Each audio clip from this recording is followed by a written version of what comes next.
Hello again YouTube, and welcome back to Just Get a Tesla. And today I have still got Homer here, the Model 3 Highland single motor, and we are going to have a look around the interior, drive the car, see what's changed. Is it any good? Let's start on the outside. The first thing that everybody notices about this car is its new face. Not my face, the car's face. These new slimmer headlights look absolutely brilliant, and the car itself, this Ultra Red, is banging. People really should pay the money for this. I know I will when I get a refreshed Model Y. Oh yes. Everything else on the side kind of the same. The cameras have got new cameras in the pods, but the pods are the same. And then if you go around to the back, you've got these new tail lights, which kind of remind me a bit of my old Volvo with the C shape. And because of the complete redesign, when you open the boot, you have to have these new little puddle lights on the bottom, because all of the lights now go up into there. And as far as the boot's concerned, just flipping the camera around, there's absolutely acres of space. It goes a long way back. You've got space underneath to be able to put your cables and things as well. Obviously, it's not as, would help if that wasn't stuck here with my bag.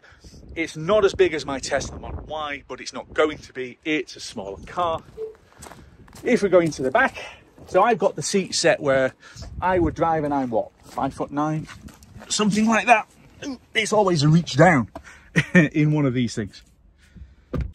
So in the back, bags and bags and bags and bags of headroom for me with my head against there. If you're a bit taller, you might be a little bit higher, but the cutout for the glass roof does give you more height.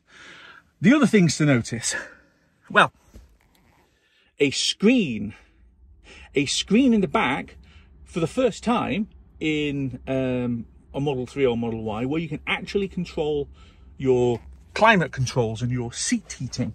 So this car has got, for the first time, things that people in the back can actually access. And apparently they can sit and watch Netflix or Disney or something on the little screen in the back while you're driving in the front. That is really useful if you've got kids. And this is a decent family car. Other than that, you've got this, I don't know if this was on the previous one, it wasn't on the first gen Model 3 that I drove, but you've got this really fat plush armrest with some cup holders.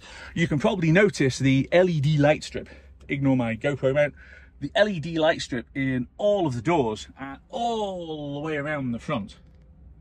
It's quite dramatic, and it makes a real difference to the mood of the car on the inside. Other than that, it's classic Model 3 back. There is acres and acres and acres and acres of legroom. If you've got big claw-hopping boots on like I have, there's not really room under the seats. And the reason for that, if we push the armrest back up, the reason for that is because it's quite low down and the battery pack is under the floor. There is actually less height. So you are sat, actually, I feel like I'm perched on this chair with my legs up a little bit and not really a huge amount of support under there. It's better in the Model Y where you are higher up, but again, it's perfectly comfortable. You can sit back, relax. You've got this brilliant glass roof. It's a nice place to be. Let's go in the front, where you can actually extract myself out of the back. Tall people, how do you cope getting in a low car?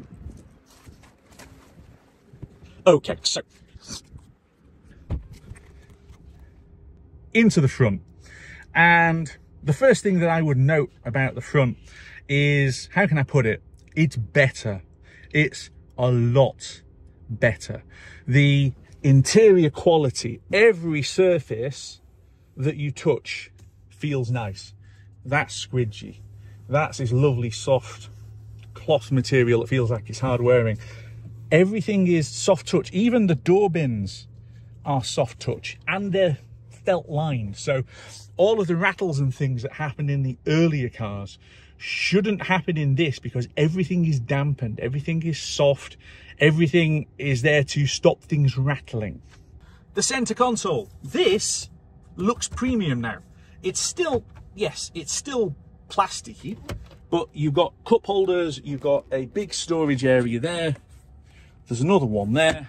You've got door bins, which have got enough size to be able to get a bottle inside them. There's plenty of space and there's plenty of storage. And again, everything feels, you know, everything feels solid. That is not wobbling. And I had it in previous cars where it is. So I think build quality has had a significant improvement in this car versus the other one. The other really obvious thing for me is that the wood trim has gone. And I kind of understand why they were doing it. Well, let's add a bit of wood, it makes it look environmental and all the rest of it. Nothing in this car uses animals, obviously. It's all plastic leather, but it's comfortable plastic leather. But you've now got this soft Alcantara style surface here instead of the wood. Also, I've heard various comments talking about the fact that the LED light strip is an issue. Well, there it is going around the front. You can kind of see a bit of a reflection in the windscreen. I drove this car at night last night and it didn't cause me any issues at all. And you got this soft red glow which really dials down when you're actually moving and disappears. It just makes the cabin look that bit more premium. And the best thing is you can change the colour to whatever colour you like. There is a menu for it. The other thing to note while we're sat here, the seats. Now, I actually like Tesla seats. I know some people have said in the past they're not particularly comfortable. I find them comfortable and I go up and down the UK quite a bit. But these seats are now perforated, which means that they are heated and ventilated. Oh yes, we have entered the 21st century. So that's a nice feature to have. If you live in a hot climate, and even in the UK, where I've had ventilated seats, I have used them to blow cold air onto my bottom. Very good. And it does keep you cool. So the fact that that's been added is, for me, a real bonus. And of course, the last thing we need to look at on the outside is the frunk, or the fruit, or whatever else you want to call it. The point is, we've got massive space under the front of the car, where I personally put all of my charging cables and things in there rather than under the boot floor. This is a complete redesign. I mean, it's going to look different to my Model Y because it's a different car, but I've seen a couple of videos where it is a complete redesign. Here's the thing. This is a ground-up EV. There's never been any consideration of having to fit an engine stack under the bonnet. Almost every EV that you buy, even the ones that are pure EV from legacy manufacturers, are either on a non-EV platform or they're built in a factory that makes non-EVs. So if you've got a factory where you need to put an engine under the front of the car, even if it's an EV-only platform, your production line and your machinery and your robots need to drop bits down the front, which is how you end up with a motor inverter stack under the bonnet and no room at all for bits. Tesla is better. The elephant in the room. No stalks. For whatever reason, Tesla have decided to take the indicator stalk and the drive stalk away. So everything instead is on the steering wheel. So your indicator controls are here, your headlight control is here, you can switch the cameras on and off, you've got the windscreen wiper control, voice control, and then basically a central push button which now does autopilot. Here's the thing, it's not a problem. It really isn't a problem. And here's some video I shot 20 minutes ago driving around showing you what it's like using the indicators. The car is actually really smart. So it's sat here in park and it's saying tap the brake to activate reverse, and quite literally I do that. I don't need to select reverse because it can see there's a wall in front of us, so it's automatically chosen which direction to go. I could override that by swiping up and down the screen, but this is a really smart system. It's not going to let you drive into an object, and that's despite not having the ultrasonic sensors that my Model Y has got. Tesla Vision has made real progress over the recent software updates that it's been doing. And the camera fidelity is fabulous. The hardware has improved significantly on this car. Yes, there's been software updates on mine, but this is genuinely something different. The one thing I can't get used to yet is it's one pedal drive mode only. So if I want to go forwards, I literally just swipe the car up the screen and it changes drive mode.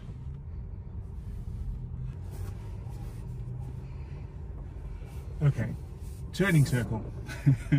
Will it come out the gate in one go? Which my Model Y won't. Yes, I think it will. How about that?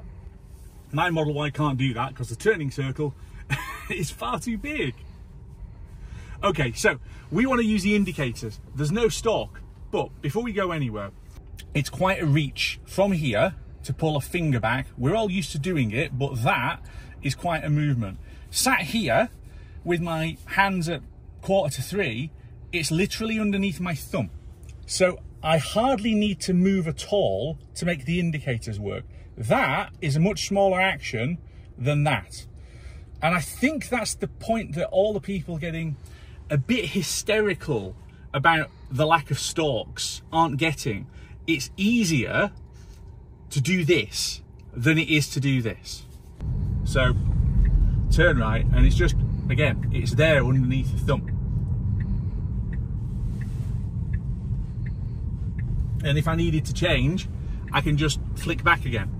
You know, as you're coming off a turn, because I hear about, well, you're on a roundabout and you need to change direction, but most of the time you're doing that as you're pulling the steering back again. So if I needed to change now, it's, you know, it's there. And again, another turn coming up, it's just there. It's simple.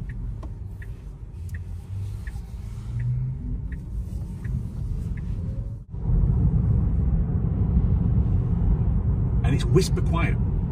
They really have improved the insulation because it's now double glazed all round, and they've added more sound deadening so that it doesn't sound. See, I've just done it then. I automatically reached my finger out and then remembered, oh no, I don't need to do that because it's right here next to my thumb.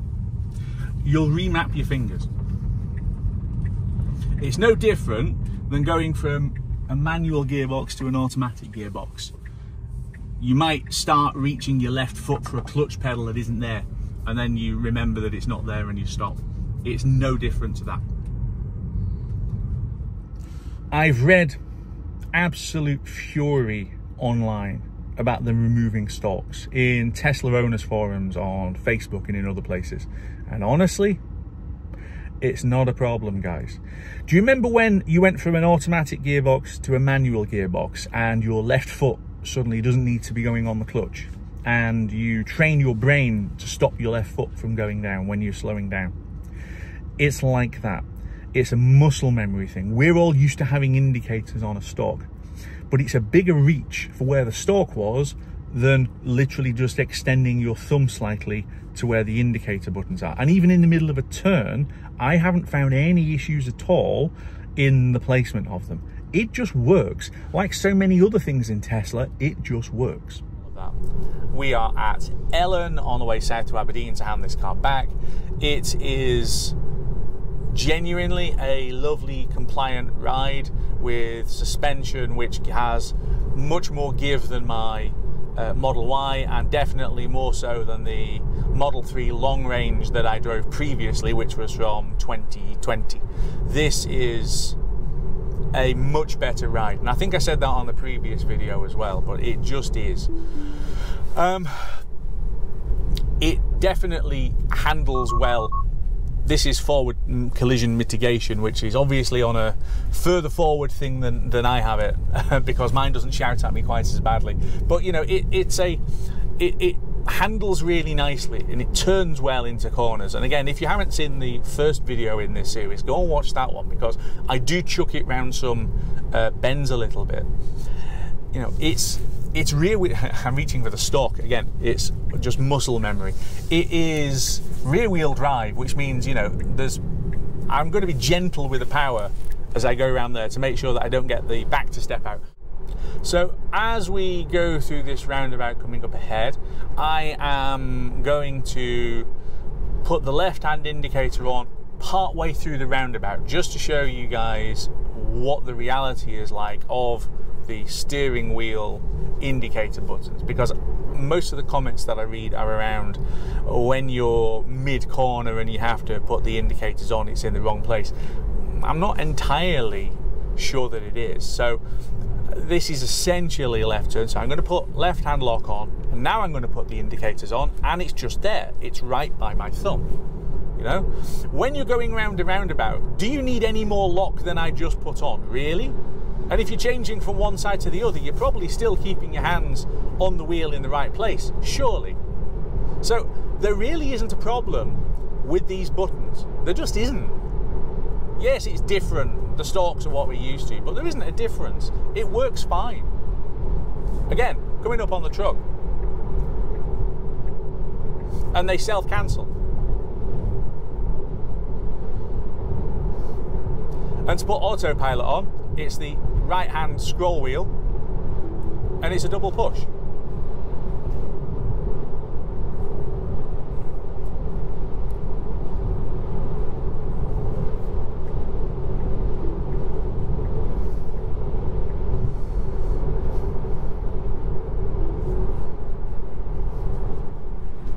It's really windy this morning, really windy, and probably because it's a lower down car and it's got fatter sidewall on the tyres, but I am finding that this car is handling the wind better than my Model Y, and I suspect that's a combination of height and a combination of not having quite as much gap in the wheel arches. But again, it's blustery conditions and the car is doing a brilliant job of just riding through it and not having any issues. One thing I've just noticed, actually, there are little lights in the speakers that light up when you've got somebody off to the side of you.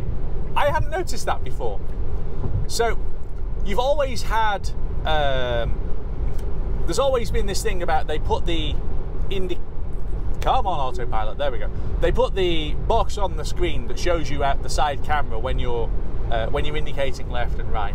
And in mine, it will flash at you on the side of the vehicle that you're going past to show you if there's somebody in your blind spot. And that's really quite visual, and you see it. That again is a software improvement that has been rolled out in recent months. It wasn't there previously. Indeed, the whole screen coming up with the camera wasn't there when I first got the car. It's been added since. Tesla always adding new features. This is hardware. This car has got a little red LED in the two tweeter speaker grills, and that lights up when there is somebody in your blind spot. That's really useful. It's just another visual cue to look out for things. And I know a lot of people complained that it wasn't there, and now it is.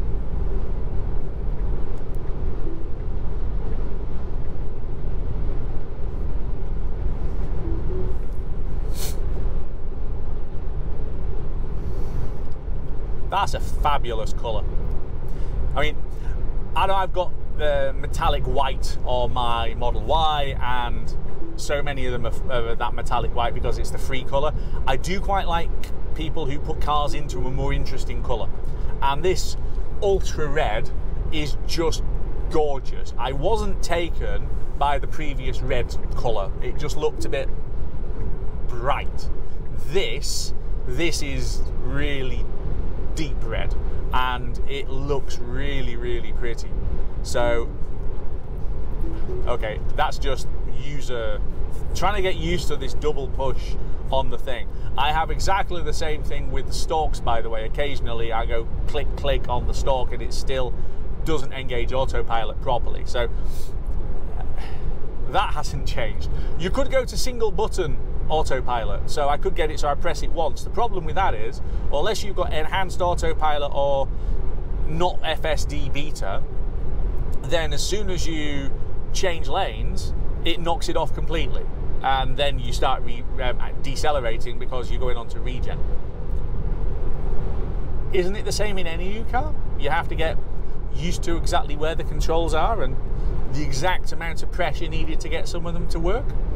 I remember my Vauxhall Vectra from 2002, which had soft touch indicators. So if you just wanted to change lanes, you basically just nudge the bar and it comes on and gives you 3 flashes. And that was a right royal pain in the bum because it didn't work properly and they had to keep physically redesigning the hardware. But at least this is mostly software.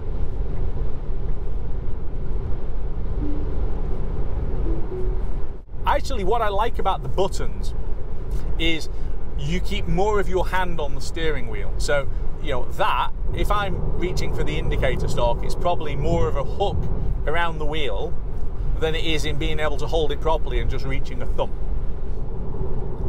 Coming down into Aberdeen, I'm leaving it on autopilot. The guy in front will slow down for the roundabout, so I'm only going to knock it off as I actually get down to the apex, let him do the decelerating. Knock it off now. Okay, so let's again show you what the indicators are like. I need to indicate left. I'm keeping my hand on the wheel at the position I want to be, which is 2:45. It's easy.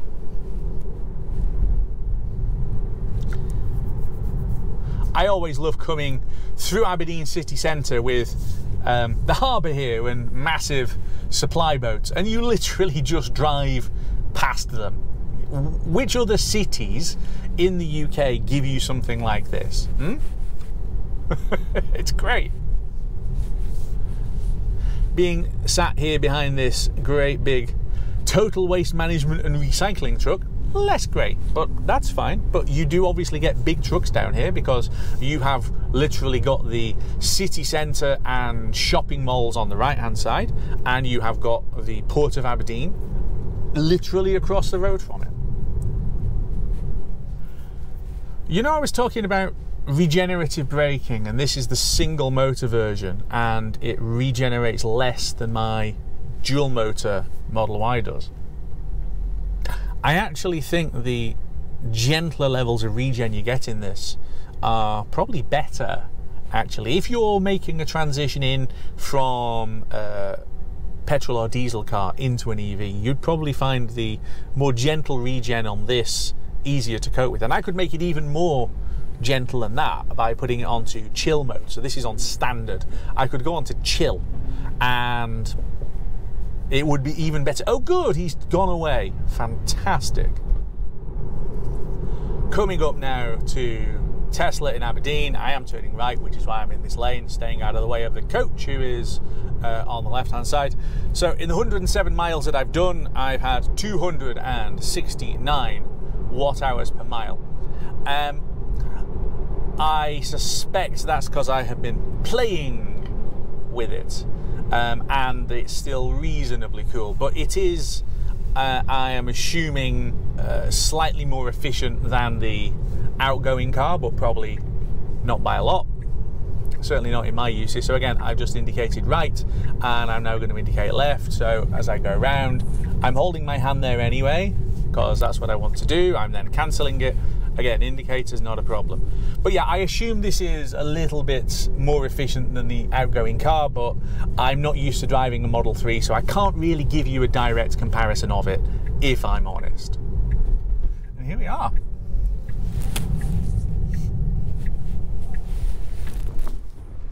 Okay, we're going to have a bit of fun with the wind as I wrap this up, so hopefully you can hear me. What do I make of the Model 3 Highland? It's the iPhone of EVs, and let me tell you why. So when the Model 3 first came out in 2020, there weren't many alternatives to it. There were a couple of other EVs in this kind of class, but basically it was this or it was a compromise, like an iPhone. In 2024, there is a huge amount of competition now available for this car. You can get both from legacy manufacturers and from Chinese firms like BYD, who most people have never heard of or even seen their vehicles, but they're pretty good. But this, how can I put this? Like an iPhone, everything just works.